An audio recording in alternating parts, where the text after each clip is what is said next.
19 जुलाई के एक घटना ने पूरा पासीघाट जो कि ईस्ट सियांग डिस्ट्रिक्ट है यहाँ के लोगों को शर्मसार कर देता है। जैसे कि ओलिव मुखर्जी के मां ने जिस प्रकार से फरियाद जो है डिस्ट्रिक्ट एडमिनिस्ट्रेशन और वसी के लोगों से जो किया है ना, आप लोगों ने सुना। इस वक्त मैं मौजूद हूँ जहाँ से शेरिन जो लाइफ फाउंडेशन है, मैं यहाँ पर मौजूद हूँ जहाँ पर जो है ये ओलिव मुखर्जी का जो है डेथ का कवर इसी फाउंडेशन से होता है, जो कि एक रिहैब सेंटर है। अगर आपको मैं दिखाने की कोशिश करूँ, ये है शेरिन लाइफ फाउंडेशन। इसमें दिखाया गया है कि counselling centre under the AGS of मिरमिर बुल्स। ये शायद पूरा जो है ग्रुप का जो है नाम है जो इस रिहैब सेंटर को जो है रन कर रहे थे। तो 19 जुलाई के जो खबर है ना, वो पूरा अरुणाचल प्रदेश के लोगों को सोचने और समझने में झकझोर कर देता है। दरअसल जिस रिहैब सेंटर में लोगों को ठीक किया जाता है, उसी रिहैब सेंटर में जो है यहाँ एक दूसरे को मारने और पीटने का खबर आता है। यहाँ तक कि ओलिव मुखर्जी को अपना जान गंवानी पड़ती है। हालांकि आप सभी को बता दूं, केस अभी कोर्ट में है, लेकिन जो मां ने फरियाद किया है ना, उन्होंने कहा है कि जो ओलिव मुखर्जी पर जो है जिस प्रकार से अत्याचार किया गया था ना, ये अपने आप में बहुत बड़ा एक सवाल खड़ा करता है। क्योंकि मां ने सीधा शब्दों में कहा है कि उनके बेटा को कॉलेज तक उन्होंने पढ़ाया है, लेकिन कभी भी ड्रग्स जैसे जो गलत चीज़ है ना उनको इस्तेमाल नहीं किया है, मां ने कहा है। साथ ही साथ जो ओलिव मुखर्जी के पास कभी भी कुछ बीमारी नहीं था, जो कि हम इंटरव्यू लिया है उसमें आपने सुना होगा। जिस जगह पर मैं मौजूद हूँ, अगर आप इसको देखेंगे, दरअसल रिहैब सेंटर जो क्या होता है कि इसमें हर आधुनिक सुविधा जो है लेस होना चाहिए। यहाँ आप देखेंगे जो अभी के जो गर्मी के मौसम में जब पासीघाट की हम लोग बात करते हैं, यहाँ कम से कम जो है 36 से 40 डिग्री तक जो है दिन का जो है टेम्परेचर होता है।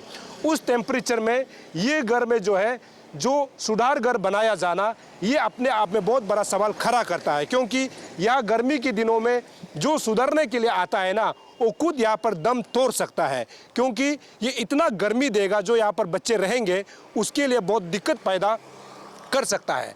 हालांकि हमने पासीघाट के डीसी से हमने परमिशन लिया था कि इसको आप खुलवा दें, ताकि हम जा करके अंदर जा करके देखें कि ये दरअसल जो है रिहैब सेंटर बनाने के लिए सही जगह है या नहीं। क्योंकि दूध का दूध पानी का पानी, पब्लिक को पता चलना चाहिए कि यहाँ एक इंसान का जो है डेथ कैसे हो जाता है, ये सवाल था।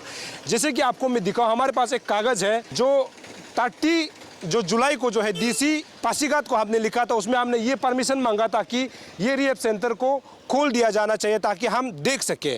और उसके बाद ये भी हमने मांगा था कि सर को हमने पूछा था, हम डीसी सर को मिले, डीसी साहब ने यहाँ पर अपने जो है राइटिंग से लिखा है कि OCPS ये लिखा है कि incharge Pasighat please guide the media team लिखा हुआ है, और उन्होंने साइन दिया। और ओसी साहब को जब हम मिला तो ओसी साहब का ये कहना है कि डीसी साहब ने अपना फावर से ही इसको बंद किया था, तो अभी खुलेगा तो डीसी साहब के ऑथोराइज से, उनके ऑर्डर से ही खुलेगा। अब सवाल ये है कि क्या डीसी साहब ने ये भी कहा है कि ये जो सारेन जो फाउंडेशन जो चल रहा था, जो रिहैब सेंटर चल रहा था, ये डीसी के ऑथोराइज में नहीं चल रहा था।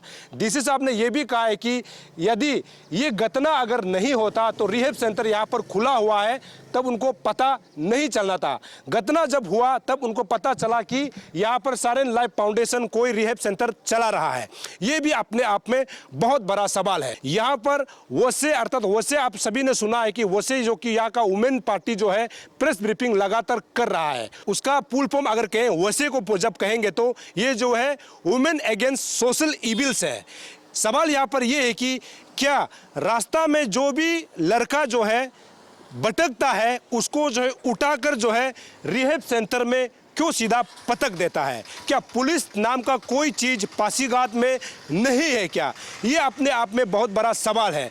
यदि पुलिस है तो किसी भी लड़का को रास्ता से उठाया जाता है या फिर कोई एक्सीडेंट होता है तो सबसे पहले पुलिस को इन्फॉर्म किया जाता है। माँ का ये शिकायत था कि जब उनका बेटा को जब यहाँ पर लाया गया था, उस समय माँ ने ये समझा कि पुलिस के जानकारी में ये होता होगा, तो बाद में पता चलता है कि ये रिहैब सेंटर है। मां ने खुद हमारे इंटरव्यू में कहा है कि वो सरकारी रिहैब सेंटर में गया था, लेकिन वो लोग था, तो बाद में पता चला कि उनका बेटा जो है इसी रिहैब सेंटर में जो है भर्ती है। और मां यहाँ पर उनको मिलने के लिए भी अनुरोध करता है, लेकिन यहाँ के लोग मां को मिलने के लिए उनको अनुमति नहीं देता है। और 45 डेज का मोहलत उनको देता है। साथ ही साथ 12,000 रुपया माँ से मांगता है यहाँ पर दाखिला लेने के लिए।